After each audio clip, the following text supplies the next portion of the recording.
sobre o Banco Master, talvez esse cara, o Daniel Vorcaro, ele seja... bom, ele é o elo mais recente que a gente encontra, inclusive entre o Alexandre de Moraes e Flávio Bolsonaro. Isso aí só um elo, porque tem uma porrada de coisa. Daniel Vorcaro e o Banco Master tá envolvido em um monte de coisa, né? Como você disse, um maior escândalo recente, né? Qual que é descobrir e esse escândalo do Banco Master vir à luz, na tua opinião, qual que é o efeito político disso? Especialmente quando a gente fala no ano que vem. Eu acho que, assim, como é um escândalo que nem sequer a imprensa está cobrindo como deveria, as pessoas não estão dando a dimensão real do que ele é. Ele é muito maior do que a Lava Jato no aspecto do envolvimento político. É o primeiro escândalo que envolve situação inteira, oposição inteira, centrão, Suprema Corte, até influencers fitness, a gente tem categorias específicas. Envolve um cara, o Daniel Vorcaro, que ele vem sendo chamado de o Jeffrey Epstein brasileiro, porque ele fazia grandes festas muito licenciosas do ponto de vista sexual, e dizem por aí que ele tem imagens, fotos, vídeos de grandes figurões da política brasileira participando dessas festas. Ele é conhecido por essas festas, só pra deixar claro, festas que contavam também com grandes influenciadoras, e alguns influenciadores também, meio bonitonas e tal, mulheres famosas. Então o fato é, se o Daniel Vorcaro abre a boca, boa parte da política brasileira cai. Então a coisa já é nesse nível, mas a coisa é muito profunda. É desse tamanho, né? É desse tamanho. O que sai na mídia geralmente tá falando de bastante dinheiro e tal, mas então tá no começo dos escândalos políticos. Tá, porque você pode dividir por nicho, por grupo, por bloco e pelos envolvimentos. O Daniel Vorcaro, ele é um cara que, ele tem que ser entendido, ele é um cara cujo pai dele cresceu junto com ele na igreja Lagoinha, lá de Minas Gerais, do Valadão. Aí eles cresceram, começaram a ter uns canais de TV, uns programas de TV ligados à Lagoinha, e aí do nada eles compraram um banco. O que diz muito sobre a Lagoinha, né? Diz muito sobre pequenas igrejas, grandes negócios, um modelo de igreja que do nada um sujeito participa ali de umas operações, do nada ele tá comprando um banco. Compra um banco falido, com esse banco ele transforma no Banco Master, especialmente a partir de 2019, 2021, ele começa com uma operação muito agressiva de ganho de mercado, com um CDB, com taxas absurdas, que claramente não era viável. Muita gente séria no mercado vendia ali o CDB dele também. Então ele teve um grau de contaminação. Ele botou o cunhado dele, que chama Fabiano Zettel, pra ser uma espécie de operador político dele. Ele começou a comprar título podre de empresas que estavam indo em recuperação judicial. Começa aí, essas empresas tinham envolvimento político, a Ambipar era uma delas. Começou a conhecer todos os políticos, porque ele se tocou, ok, isso aqui vai dar muito ruim. Pode falar palavrão aqui? Pode. Então vai dar merda, ia dar merda. Então ele já começou a trazer... Seu bananão. Poxa, vou falar merda aqui. E ele começou a meter todo mundo no esquema. Então, por exemplo, o Ciro Nogueira, que é o grande operador político do PP, do Progressista, o cara que foi Lula, foi Bolsonaro, ele é o que for. E agora é Tarcísio, né? O cara que cuida da parte política da candidatura do Tarcísio. Ciro Nogueira foi, chama a galera, apresenta um, apresenta outro, aí ele chama o Guido Mantega foi do PT, apresenta o Lula, aí conhece o Lewandowski, aí começa a ver, bom, se vai dar caca, porque uma hora esse golpe vai estourar, eu preciso jogar a bucha em alguém. Aí ele conhece o Rueda, que é do União Brasil, que é um partido hoje sócio federado do Ciro Nogueira, que é do PP. O Rueda apresenta o governador do DF. O governador do DF, Banês, vem com a ideia incrível de pegar um banco público pra comprar o Banco Master que tava quebrando. Aí não compra, mas compra os títulos podres do Banco Master. O Ciro Nogueira vendo que vai estourar lá em Brasília. Ele entra no STF com a emenda Vorcaro, que era basicamente pra alterar o fundo garantidor de crédito, do limite que cada pessoa física ou jurídica pode receber de 250 mil pra 1 milhão, pra galera que tomou o calote não tomar um calotão, ou seja, jogar na conta do restante da população e dos bancos. No fundo, isso tem um custo financeiro. E aí as pessoas vão, vai dar problema jurídico. Vou contratar escritórios vinculados a figuras da Suprema Corte. Aí entrou agora, descobriram um estranho contrato com a esposa do Alexandre de Moraes. Valores absurdos. Aí, de repente, Augusto de Arruda Botelho, que era aquele cara que ficava fazendo programa lá com o Caio Coppola na CNN, falando de democracia. Agora ele é advogado do Banco Master, viaja no jatinho com o Toffoli. Quando você vai... Eu só arranhei a superfície. Quando você vai olhando, havia até uma bancada do Vorcaro no Congresso Nacional. É um negócio muito grande. E como gerou muito dinheiro e gerou contaminação no mercado financeiro, a coisa começou a se vincular, e as investigações estão indo para essa linha, até de fundos ligados ao PCC. Então é um escândalo colossal que pode, se houver uma investigação séria, aparentemente não irá, porque o trabalho da PF vai ser obstado por alguns agentes em algum momento, imagino eu, porque mexe com todo mundo, a República cai, porque os principais figurões da República caem, e isso vai pautar o ano eleitoral. Então o ano eleitoral de 26 será, não sei se decidido, mas ele será em grande medida pautado por esse escândalo. E é um escândalo horrível. E esse escândalo, cara, como você disse aí, ele envolve um monte de gente, tudo quanto é lado, provavelmente todo o corpo político brasileiro tem em algum momento, ou talvez seja um exagero de todo mundo, mas o ponto como você disse também, isso daí provavelmente não vai dar em muita coisa, porque em algum momento a investigação da PF deve sofrer algum tipo de interferência, porque isso pega muita gente. Mas não é interessante que haja uma investigação desse porte, que tá tentando investigar o próprio sistema, sendo que agora o sistema vai fazer de tudo pra se defender. Então a gente ainda tem uma galera que tá tentando resolver o problema da coisa. Dá pra dizer que essa galera tá lá na Polícia Federal e é isso? Tem, a Polícia Federal faz um trabalho civilizacional. Por mais que exista essa história de que existem alas na Polícia Federal que vão ser mais pró um governo aqui ou pró um governo ali, existe um trabalho institucional da PF que é civilizacional no Brasil. E necessário. E são ainda os últimos anticorpos que restam, mas a gente tem que entender assim, são anticorpos de um corpo cada vez mais doente. Então, tudo é feito no Brasil para evitar que você consiga investigar e pegar esse tipo de arranjo. Tá? Porque no fim do dia, a elite política e a elite econômica no Brasil são misturadas, elas andam juntos, fazem negócios juntos, dependem completamente um do outro e determinam, inclusive, o preço na Bolsa de Valores. Quer ver uma coisa que é engraçada? Como no Brasil a coisa é vinculada? O tema que fez preço pra cima cima ou pra baixo de dólar e bolsa no Brasil foi saber quem é o candidato que pode ou não derrotar o Lula. Se apareceu o Tarcísio bem na pesquisa, ou dizem que ele vai ser candidato, aí sobe a bolsa. Se não cai. Por quê? Porque a economia, ela depende de decisões eminentemente políticas. Uma coisa tá muito amarrada na outra. Isso é coisa de país de terceiro mundo. Não é sério a gente ter assim, a bolsa de valores vai subir ou vai descer só por uma questão conjuntural eleitoral, faltando mais de um ano pra eleição, como foi ao longo do último ano. Eu acho isso grotesco, né? Mas isso é sintomático de um país que institucionalmente tá muito falido. E mesmo, institucionalmente, o Brasil, falar que o Brasil é uma democracia, falar que você tem divisão de poder no Brasil, falar que as pessoas estão focando nas coisas, não é mentira. O Brasil, ele tá sendo, existe um Brasil institucional sério, que deveria basicamente administrar e governar o Brasil, fazer a vida das pessoas melhorar, e existe um Brasil não institucional que tá invadindo ele. Esse duelo do Brasil institucional contra o Brasil não institucional, o Brasil não institucional tá ganhando. E quem é o Brasil não institucional? É o Brasil do centrão, das emendas, do orçamento secreto do centrão, é o Brasil do Comando Vermelho, é o Brasil do PCC, é o Brasil do Daniel Vorcaro. Como é que pode o banco que mais bombou e mais cresceu nos últimos anos ser o banco de um cara desqualificado como o Daniel Vorcaro, que ficava só organizando suruba? Era um surubeiro, o cara basicamente cresceu no mercado dele com suruba e calote. Pô, suruba e calote, aí o cara fala, nossa, o maior banco do Brasil, o banco mais cresceu nos últimos anos. Isso é muito psicodélico. E as pessoas fingiam demência. Ficam fingindo demência. O Roberto Campos Neto, que era presidente do Banco Central, eu sei, é que é muito louco, né? O Roberto Campos Neto, presidente do Banco Central, ele recebeu 38 chamadas do mercado financeiro, tipo assim, o pessoal do Itaú, isso aqui tá errado, né? O pessoal do BTG, isso aqui tá errado. Eu lembro, ao longo de um tempo, né? Aí ele, acho que tá tudo certo, né? Tá tudo bem. Como isso? E toma ele suruba do Daniel Vorcaro. Toma ele suruba encontrar ali barco no Mediterrâneo. Dizem que boa parte do Jet 7 global fez festa com o Daniel Vorcaro. Pegaram agora, hoje, a namorada ou esposa do Vorcaro, fotos dela numa festa, num rolê com a Ivanka Trump. Era esse o nível desculpa o termo, da putaria. Nossa, então se mexer muito nessa merda aí, vai encontrar as paradas. Vai mesmo. E esse é um negócio, isso vai pautar a política no que vem. Agora, como é que pode uma turma dessas ter chegado onde chegou? É um negócio muito desqualificado. Assim como pode ter fundos ligados, vamos dizer, ao mercado imobiliário ligado ao PCC. A coisa tá neste nível. O nível de promiscuidade do Brasil não institucional com o Brasil institucional, o Brasil que tem que ser sério, tá gigante a ponto de você não saber separar. E virou aquela coisa da farinha pouca, minha opinião, primeiro. Agora tá tendo em São Paulo, e pegaram algumas conversas disso, o Jornal Metrópolis vazou, promotores, reclamando, pô, eu tô aposentado agora, mal me aposentei, só tô ganhando 70 mil reais, podia ter direito a mais coisa, não tenho. Pô, um desembargador pode ter direito a um Porsche, eu não. Virou isso. Assim, as coisas saíram muito do controle. Então a gente precisa dar um freio de arrumação. Só que quem vai dar o freio de arrumação? Aí tem a lição que vem. Não quero fazer propaganda aqui. Tá. Mas o cenário, de novo, ele é bastante curioso, né? A gente sabe que provavelmente, se a gente for pensar nas eleições de 2030, por exemplo, a gente não deve ter mais um embate Lula e Bolsonaro, né? Acho que até lá já mudou, o Lula não deve mais ser, tá velho, né? Aí até lá espera-se que ele já tenha arrumado um outro cara pra sucedê-lo e tal. Porque pro ano que vem a gente vai ter mais ou menos essa mesma briga aí, Lula e Bolsonaro, de certa forma. Com essa escolha do lado do Bolsonaro, a coisa ficou um pouco mais... Me diz você, o que você achou? Agora o cenário político, vamos lá, se a gente for pras eleições, com você, inclusive, no meio do bolo, o cenário ele tá mais claro, mas o jogo ele tá posto, de certa forma, porque os caras, o Lula ele aparece bastante bem, com bastante intenção de voto nas pesquisas, né?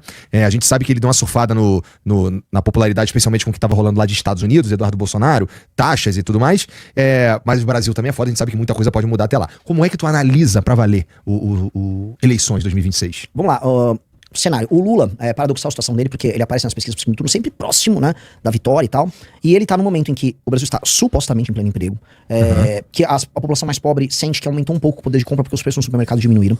Ele tá dando vale gás, energia elétrica, tá vendo toda sorte de auxílio pra dar pra essa população mais pobre, e ainda assim a aprovação dele tá uma porcaria.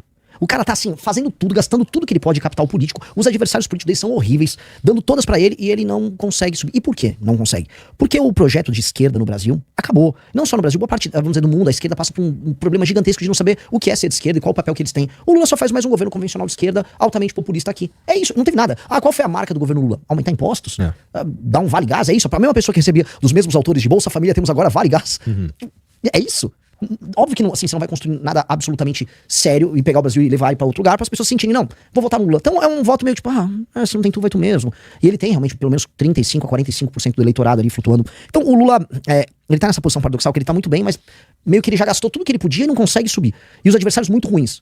Então eu acho que em condições normais de temperatura e pressão, houvesse uma oposição institucional bem colocada, inteligente, o Lula tava lenhado. E aí você fala, mas Renan, seu partido não faz parte da oposição? Faz, mas ele tá começando agora, ele tem um mês de vida, né? Então, o que tinha aí era PL e Bolsonaro, e eu tenho que julgar, assim, a oposição liderada por esses caras. Nesse sentido, aí vem a turma do bloco da oposição, que fez uma oposição ridícula. A bancada na Câmara dos Deputados dos bolsonistas, ela é horrível. Não adianta os caras falar, não, eles tiveram grandes vitórias, não tiveram vitória nenhuma. Eles são muitos, né? Muitos. A gente tá falando de, assim, entre PL, mas os adjacentes ali, você tem mais de 100 deputados, e todos muito ruins.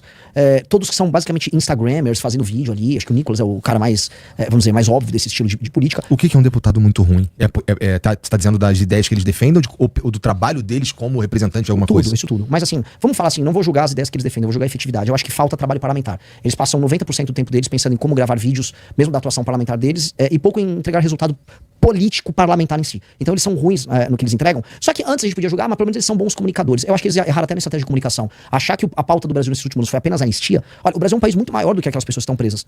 Muito maior. O Brasil tem problemas muito mais concretos. A turma do Bolsonaro despertou para o problema da segurança pública esse ano. Modéstia à parte, porque a gente puxou esse assunto. Então, agora eles estão falando de segurança pública.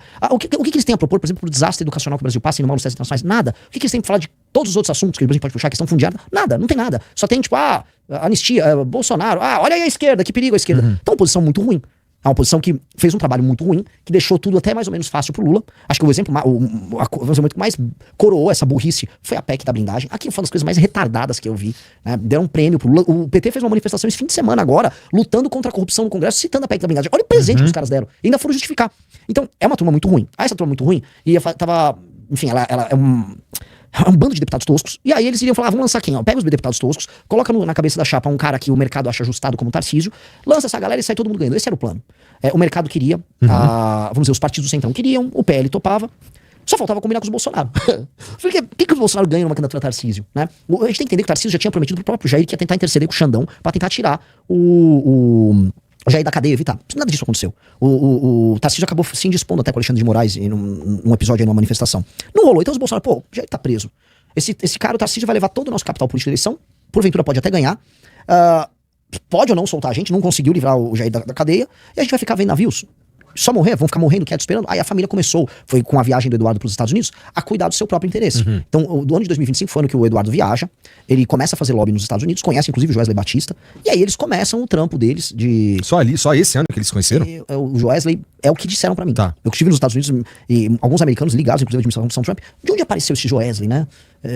E aí eles vinham com algumas... eu não quero ser leviano, porque eu tenho que provar o que eu falei. Não é uma acusação, mas enfim, eu não quero ser papo furado. Assim. Tá. Então, o que eu soube de boca lá é que o próprio Eduardo ajudou a conduzir essas relações ali junto com a turma do lobby da administração Trump. O fato é que o Joesley, com uma empresa dele, que chama Pilgrims alguma coisa, tá? É uma empresa americana subsidiária da JBS Friboi. Ele doou $5 milhões pra pós-Trump.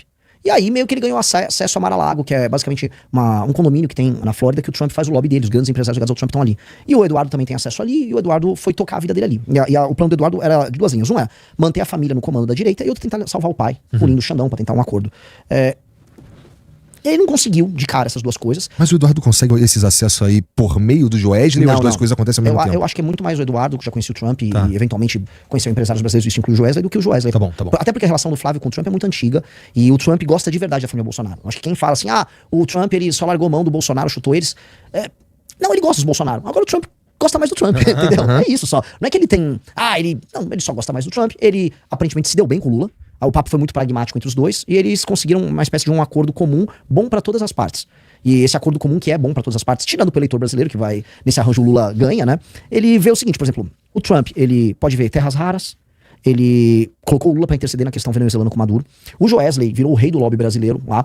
É só o pessoal procurar no Google aí. O Joesley, ele foi de jatinho até Caracas, com o espaço aéreo venezuelano fechado, negociar uma saída do governo do Maduro em nome do Lula e do Trump.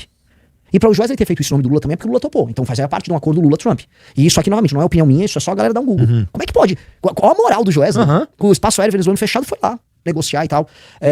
Dizem, aí assim, alguns interlocutores nos Estados Unidos, que o Joesley também falou com os próprios Bolsonaro, não é ruim a ideia do Flávio sair e tal, né? Vamos ajuste as peças aí, que o jogo fica bom, é bom pro Lula. O Lula sai ganhando, negociando com o Trump, fechando pra ele uma parceria, aí, resolução da crise tarifária, mostrando pro Brasil, olha, eu sei negociar, fiquei de cabeça erguida e resolvi, e ainda ganha um Flávio Bolsonaro candidato, destruindo a candidatura Tarcísio, que era, naquele momento, uma candidatura que poderia derrotá-lo. O Flávio Bolsonaro vai aos Estados Unidos, se encontra com o irmão, inclusive, nesse ínter, acho que foi pra lá umas 3, 4 semanas atrás. Então, as datas todas vão batendo e um acordo vai fechando. Então, eu falei, os Bolsonaro ganharam uma semi-anistia, que foi agora a dosimetria, ganharam uma candidatura Flávio, que é bom, porque, lembremos, o plano da família era tentar resolver o pai e manter a liderança da direita. Já falei que o Lula ganha, já falei que o Trump ganha nessa história. O STF, com base nisso, sai a Magnitsky, saiu essa pressão em cima do colo deles. Joesley fica bom no lobby com o Brasil, com os Estados Unidos, com todo mundo. Aí você fala, quem se deu mal? O Tarcísio se deu mal. E a população brasileira, porque meio que tá tendo meio que um jogo de cartas marcadas sendo tocado em Washington e Brasília, envolvendo as eleições brasileiras. E aí entra aquilo que você falou. Teve muita gente do PT comemorando que o Flávio seria o candidato. E tem muita gente trabalhando para que o Flávio seja candidato. Isso é verdade. Uma das coisas que o PT tá fazendo, não só o PT, o STF tá fazendo para garantir a candidatura a Flávio, é desconstruir o Centrão. O Centrão é a base da candidatura do Tarcísio. O Tarcísio é um candidato do Centrão. E a Folha de São Paulo hoje fez uma matéria muito feliz nesse sentido, que ela mostra assim, quem são os possíveis candidatos de terceira via. Tinha o Aécio, que eu não entendi nada. Realmente essa é a parte ruim da matéria, porque não faz sentido o Aécio terceira via de nada. Tinha eu e tinha o Tarcísio. O Tarcísio já sendo colocado pela Folha, não como um bolsonarista, mas como uma terceira via, né? Que é um caminho que agora ele quer, porque ele foi meio que, né?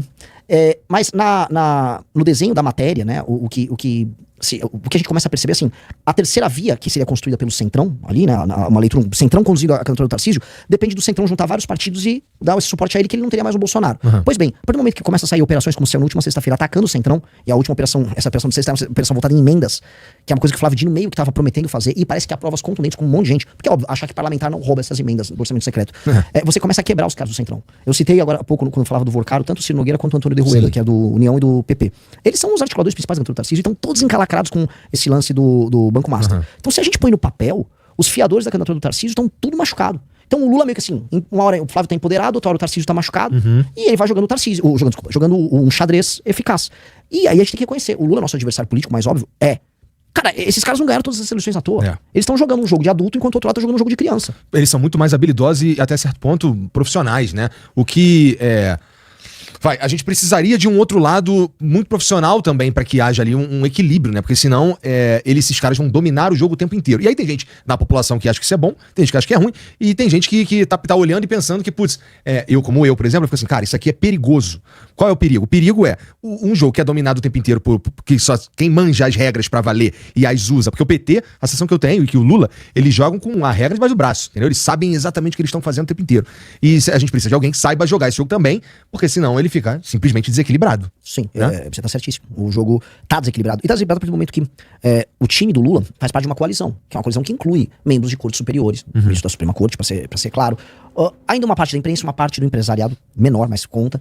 Então, esses caras, né, eles montaram um arranjo que foi benéfico até agora. Então, ou seja, o STF controlava um pouco do Brasil de um lado e o Lula controlava do outro. Inclusive, a gente pode falar aqui com certa calma e tranquilidade que o STF neutralizou o bolsonarismo pro Lula, não precisa fazer nada. Quem neutralizou a própria oposição foi o STF. Tu acha que eles corre o risco do STF voltar a encher o saco do PT e do Lula em algum momento, cara? Porque você lembra que o PT e o Lula odiavam também o Alexandre de Moraes, né? Porque ele pegava no pé. E agora que ele tá pegando no pé dos meus inimigos políticos, a sensação do petista e o brasileiro tem memória curta é que o Alexandre de Moraes é um herói, mas aí, em algum momento, isso morde a bunda do outro lado também. Eles correm esse risco, não correm? Corre porque, assim, quem vive mudando de lado, né, uma hora pode mudar de lado novamente contra você, né? Então, o Alexandre não estava feliz com a nomeação que o Lula estava fazendo pro STF agora, do Bessias. Não gostou. Lá tem política. A composição do STF tá virando uma composição, com as últimas indicações, muito PT puro sangue. E isso não é bom pro Alexandre e para outros ministros que tenham, vamos dizer, uma agenda mais própria. Então, altera-se a composição, altera-se a relação de forças, e pode simplesmente o PT virar o bloco mais forte no STF e pronto. Porque o PT tem... O Zé Dirceu tem uma leitura interessante disso, né? Que ele falou o seguinte, a gente ganhou a eleição, mas isso não significa nada, a gente não manda no Brasil. O Congresso manda. O Congresso manda porque tem as emendas, que é a emenda do orçamento secreto. Nós precisamos acabar com a emenda do orçamento secreto pro Congresso, no fundo, que voltar a depender do governo, liberar grana, porque os membros do Congresso, os deputados, são prostitutas. E o Congresso é um puteiro. E aí já vão me atacar, tá com a democracia. O Congresso é pagou, levou. Com a emenda do orçamento secreto não é mais pagou, levou, porque o dinheiro não depende mais do governo pra vir. Você tira a emenda lá do zero, um acordo da mesa que tem, da composição de quem ganha a presidência da Câmara. Então, o Dirceu, ele quer acabar com essa independência financeira que o Congresso tem, acabando com essas emendas. E quem foi o ministro que começou a cuidar disso? O Flávio Dino. O Flávio Dino pegou tudo que envolvia o orçamento secreto e ele tá ruminando e levantando isso, praticamente 2 anos. Agora começaram essas operações. Começou na última sexta-feira. Pegou uma espécie de uma ex-assessora do Arthur Lira que tocava boa parte do orçamento secreto. Se essa mulher, novamente, igual o Vorcaro, se essa mulher começa a abrir a boca, se a coisa começa a andar, começa a cair o esquema de praticamente todo mundo que estava no orçamento secreto. Inclusive os petistas. Tinha pelo menos uns 20 a 25 deputados petistas que no governo Bolsonaro também estavam no orçamento secreto, mesmo sendo oposição. Então, o PT, né, nessa estratégia, vamos falar de maneira mais geral, o petismo, as esquerdas, se eles vão pra cima do Centrão, acabam com a emenda de orçamento secreto e diminui o poder de barganha do Centrão, o Lula passa a mandar no Congresso. Então ele já tem força no Poder Judiciário, ele já é o Poder Executivo. E ele mandando no Congresso, aí eles passam a ter uma dominância que eles nunca tiveram. Que é a estratégia que o Dirceu já comentava em entrevistas há pelo menos 2 anos atrás. O Dirceu comentava isso. E é isso que a gente tem que evitar nessa eleição. Em nome de um certo até balanço de poder, a gente tem que evitar isso, porque o PT vai pra concentração de poder. Ainda tem uma coisa, como todo mundo hoje no Brasil, todos os grandes partidos, os grandes agentes políticos, meio que se lambuzaram também, o caso do Banco Master é só mais um, também tá mais fácil, porque tá todo mundo né, atrapalhado, pra dizer o mínimo. Então um depende um pouco do outro. Então até a fraqueza do PT, que era o envolvimento histórico que os membros do PT tinham com o escândalo de corrupção, ficou diminuído, porque, né, a Lava Jato pegou o Petrolão, foi um negócio gigante, mas depois veio o escândalo do INSS, que pega o PT, e muito, pô, né, comparável. E aí vem do Banco Master, também comparável.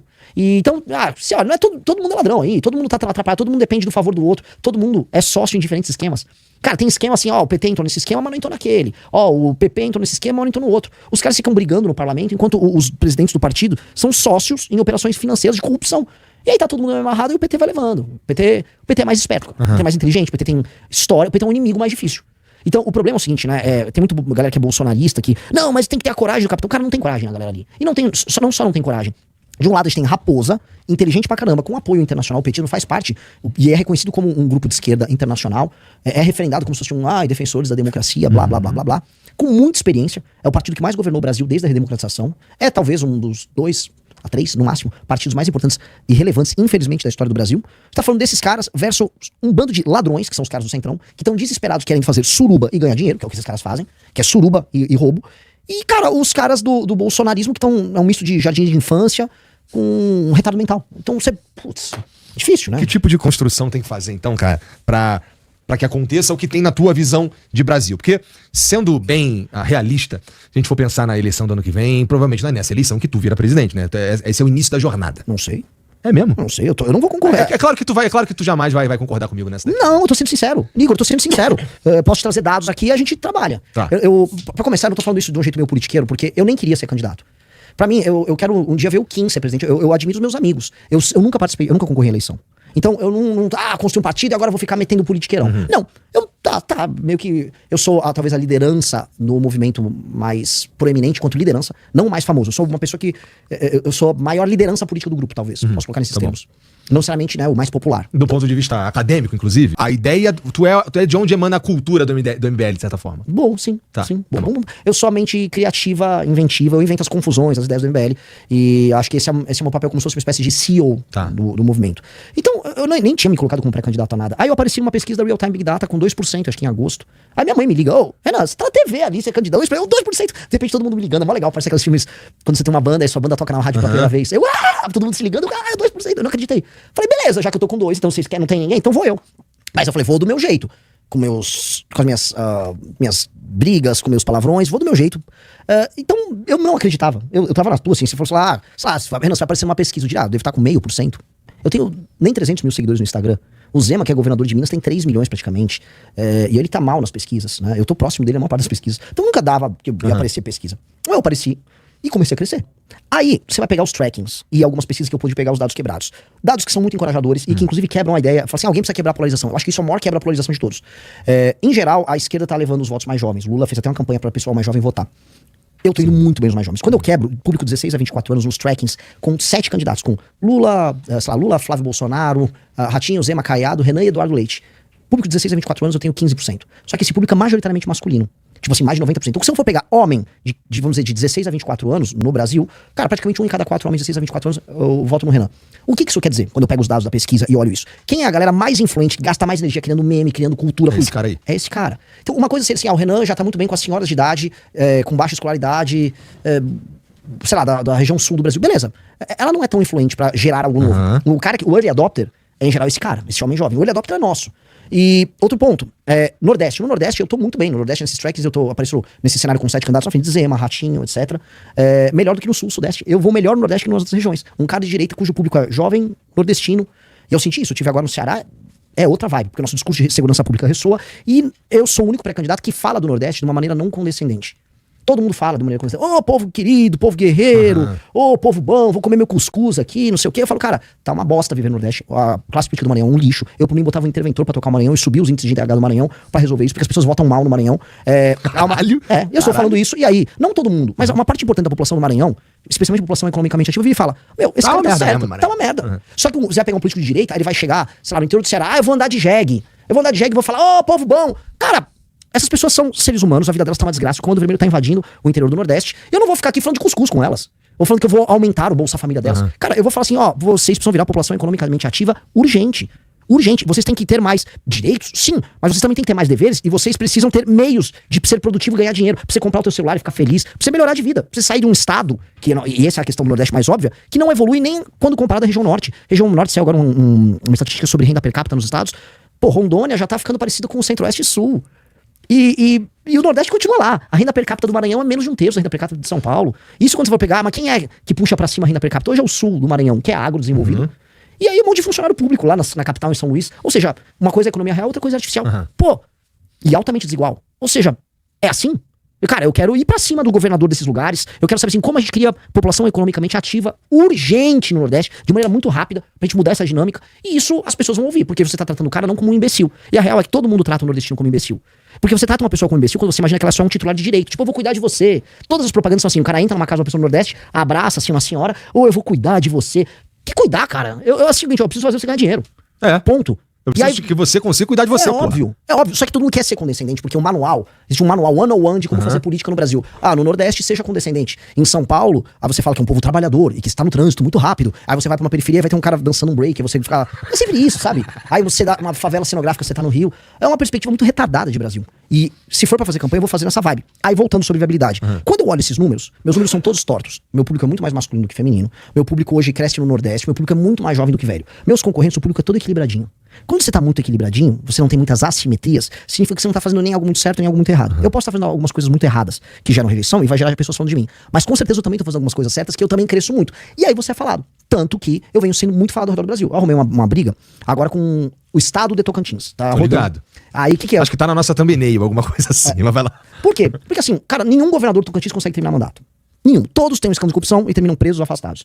Assim, galera de Tocantins, vocês têm que dar um jeito, vocês são viciados em basicamente eleger ladrão. Eu não sei se ainda tem, mas assim, tinha um trio de senadores, tinha Cátia Abreu e Irajá, mãe e filho. Então, o que nós ganhamos criando o novo estado da Federação Tocantins? Algumas famílias elegem senadores, ficam fazendo negócio lá em Brasília, essa é a real. Os deputados eleitos são horríveis, o governador é muito corrupto. Aí vem os políticos e falam, não, mas desde que o Tocantins virou um estado, Tocantins cresceu muito. Não foi porque virou um estado, foi porque a agricultura desenvolveu, você tem muita gente muito trabalhadora lá, e Tocantins realmente cresceu muito, não por causa dos políticos. Agora você criou uma classe política de político vagabundo que fica mamando. Em cima dos caras. Se Tocantins fosse administrado em Goiânia e votasse, né, nesse grande Goiás, tava todo mundo ganhando isso aí. Até porque, você perguntar pra alguém de Tocantins se gostaria de ser administrado pelo Caiado, que é um concorrente meu, mas é um bom governador, ou pelo, nem sei o nome agora do governador, que também tá encalacrado, todo mundo ia preferir ser administrado por Caiado. Melhor. E eu falei isso do Acre também, tá tendo uma revolta contra mim no Acre, porque eu falei, cara, o Acre ganhava mais sendo um território. Um território, o que é um território? Aquele lugar existe, vamos botar uma administração ali, clara, porque vamos subir o IDH do Acre. O Acre tem 800 mil habitantes. Tem 3 senadores com 800 mil habitantes. O Acre não é a zona sul de São Paulo, a zona leste de São Paulo é maior do que o Acre. Bem maior, acho que tem 4 milhões de habitantes na zona leste de São Paulo. Pô, tem 3 senadores, 8 deputados federais. Uma classe política muito corrupta. Então a federação perde elegendo com essa representação horrorosa que vai pra lá. Há uma distorção de votos. O voto de uma pessoa no Acre vale muito mais do que aqui. E a vida do acreano nem melhora. Ou seja, o Acre é beneficiado por esse acordo político, mas é beneficiado no papel, porque na prática viver no Acre é uma porcaria. Gostou do vídeo? Considere se inscrever no canal e também siga @MBLiveTV, @MBL e @Cortes do MBL. Vamos juntos mudar o Brasil.